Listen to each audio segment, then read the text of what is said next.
Hello दोस्तों, मेरा नाम है अनीशा अलवी और आप लोगों का बहुत बहुत स्वागत है वारदात अपडेट चैनल पर।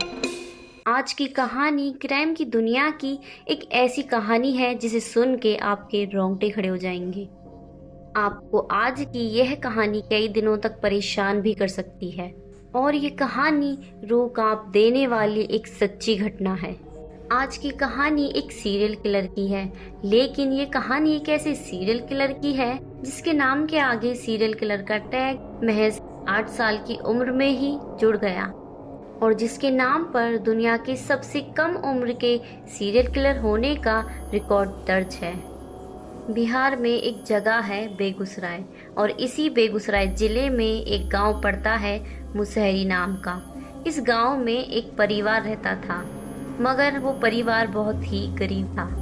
परिवार के जो मुखिया थे वो दिहाड़ी मजदूरी करके किसी तरह अपने परिवार का पेट पालते थे और इसी की बगल में उनके छोटे भाई का परिवार भी रहता था। उस परिवार में पति पत्नी और उनकी दूध पीती बच्ची और एक 7 साल का बेटा था। तो साल 2006 में उस परिवार में एक अजीब घटना घटी। हुआ ये कि उसके छोटे भाई की 6 साल की बच्ची अचानक से गायब हो गई, मगर इस घटना की खबर उन्होंने पुलिस में नहीं दी। पर पूरे गांव में ये बात फैल गई और फिर 6 महीने बाद उस परिवार की एक 8 महीने की बच्ची भी अचानक से गायब हो गई और ये बात भी पुलिस तक नहीं जाती, मगर ये खबर भी गांव के लोगों के बीच फैल गई, जिसके बाद गांव के लोगों में दहशत बैठ गई।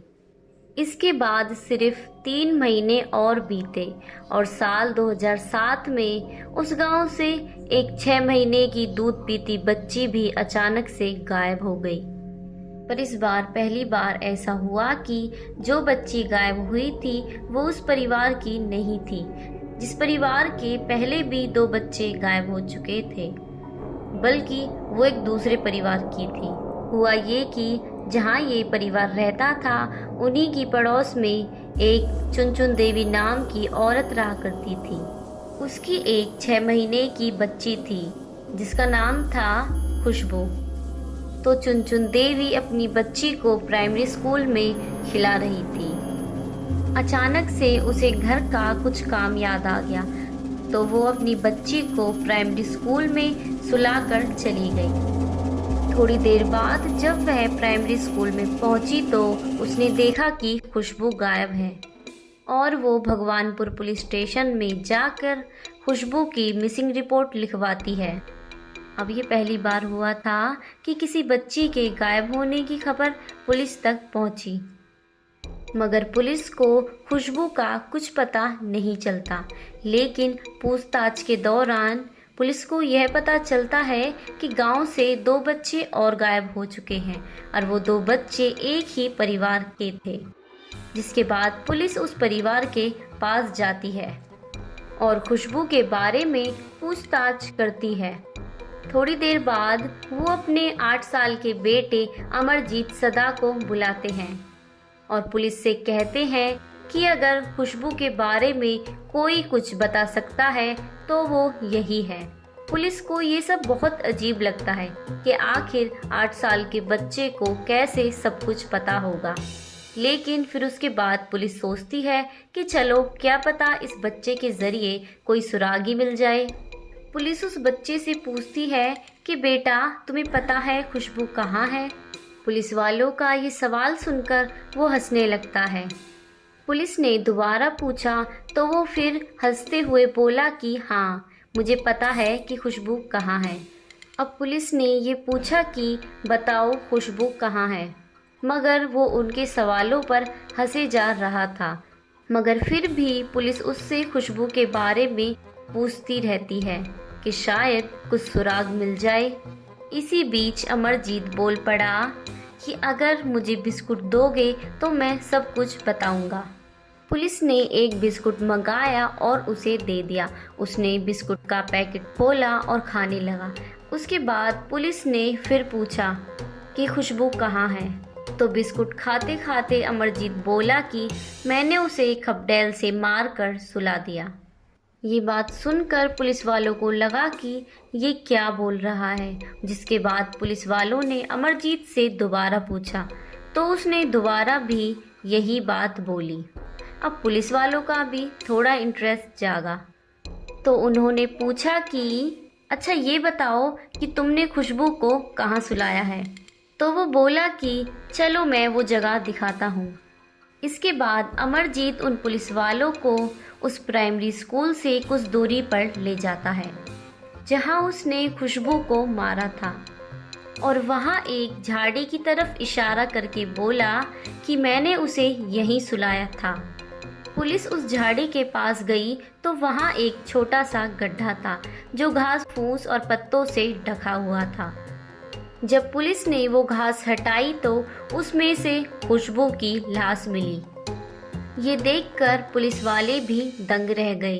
एक 8 साल का बच्चा जो बोलता कम हंसता ज्यादा है और जिससे सिर्फ इसलिए पूछताछ की गई कि शायद कुछ सुराग मिल जाए, लेकिन अंत में वो बच्चा ही कातिल निकलेगा, ऐसा पुलिस वालों ने दूर दूर तक नहीं सोचा था।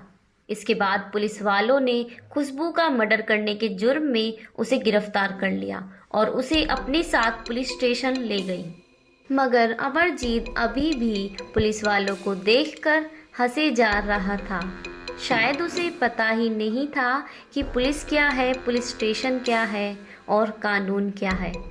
पुलिस ने अमरजीत से पूछा कि तुमने खुशबू को कैसे मारा। तो वो बोला कि पहले तो उसने खुशबू को प्राइमरी स्कूल से उठाया, फिर गांव के बाहर एक सुनसान खेत में ले जाकर उसका गला दबाया और उसके बाद खेत में से ही एक ईंट उठाकर उसके सर पर मार दी और उसे एक गड्ढे में दबाकर वहां से भाग गया। अमरजीत की ये बात सुनने के बाद पुलिस वाले भी दंग रह गए। अब उसके बाद पुलिस वालों को वो 2 बच्चे और याद आए जो खुशबू से पहले उस गांव से गायब हो चुके थे और जो अमरजीत के परिवार के ही थे। पुलिस को लगा कि कहीं उन 2 बच्चों के गायब होने में इसी का तो हाथ नहीं।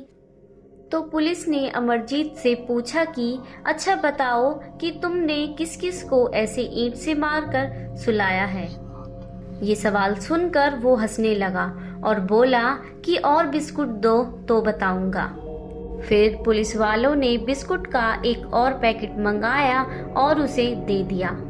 इसके बाद अमरजीत ने 2 नाम और लिए जिसका उसने मर्डर किया था, एक अपनी बहन का और दूसरी अपनी चचेरी बहन का। ये बात सुनकर पुलिस वालों के पैरों तले जमीन खिसक गई कि उनके सामने एक 8 साल का सीरियल किलर बैठा था जो एक के बाद एक लगातार 3 कत्ल कर चुका था।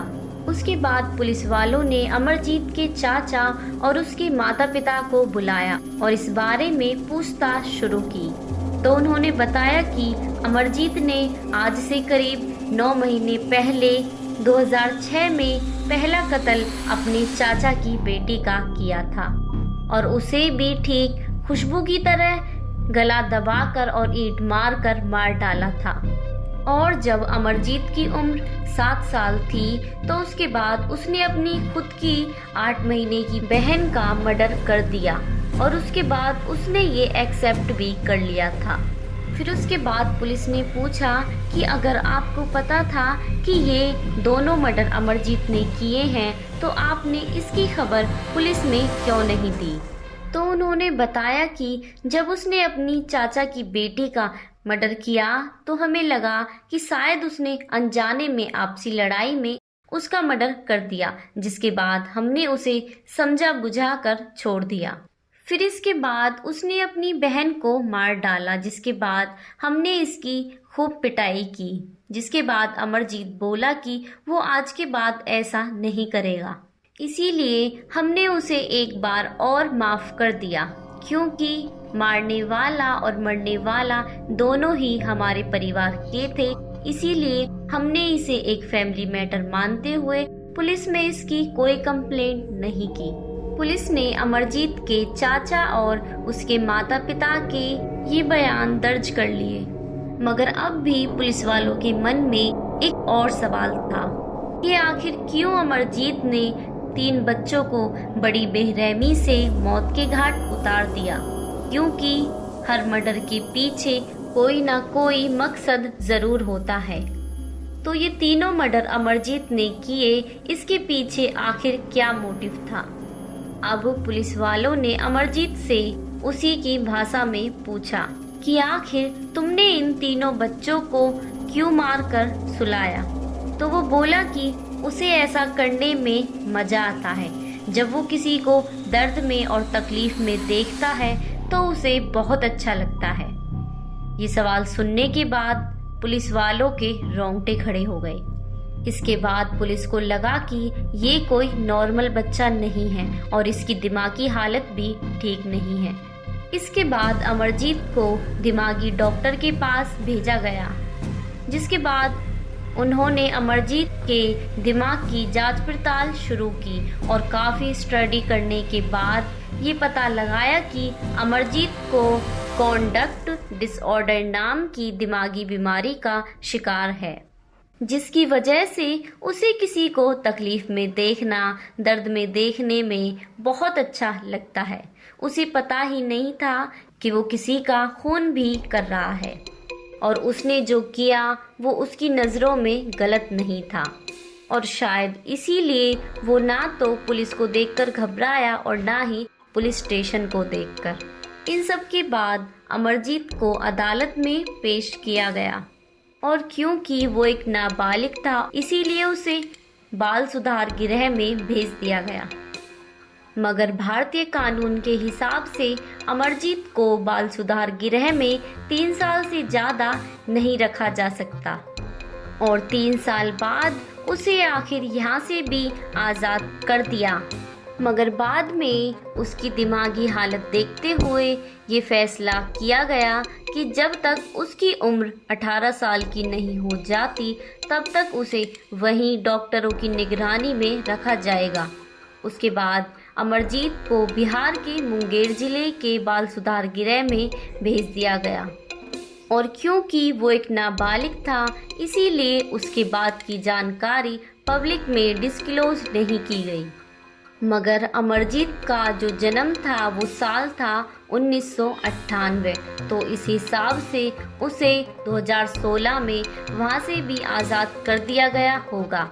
पर अभी वो कहाँ है, किस हालत में है, इसके बारे में कोई नहीं जानता।